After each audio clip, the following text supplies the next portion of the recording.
Sot u mbajt mbledhja e radhës e Këshillit Bashkiak, e cila ishte planifikuar të niste në orën 10.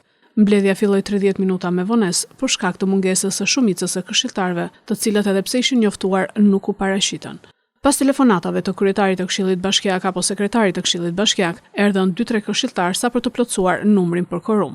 Mungesa e këshilltarëve në Këshillin Bashkiak është një veprim i përsëritur, ndërkohë që janë zgjedhur me votën e qytetarëve lushnjar për t'i përfaqësuar edhe për të ngritur problemet reale që shqetësojnë komunitetin dhe paguhen po nga taksat e qytetarëve lushnjar.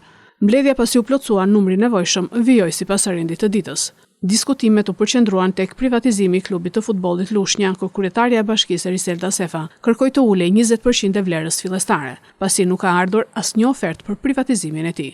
Gjithashtu u parashtrua mundësia që bashkia Lushnjë të kishte një përqindje të klubit të futbollit Lushnja. Sipas procedurës, sipas ligjit ne duhet të paraqesim në Këshill Bashkiak për ulje 20% të vlerës dhe shpalljen e akantit përsëri. Kryetari i grupit të këshilltarëve të opozitës Klement Çela u shpreh se mungon analiza se ku është problemi që nuk ka oferta, çfarë çalon te klubi i futbollit.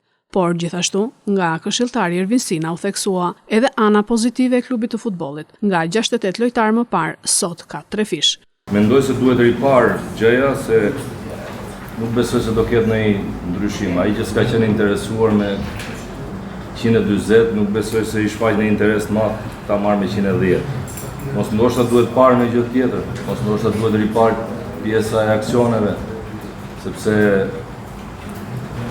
me 100% të aksioneve, ndoshta i trëm shumë biznesmen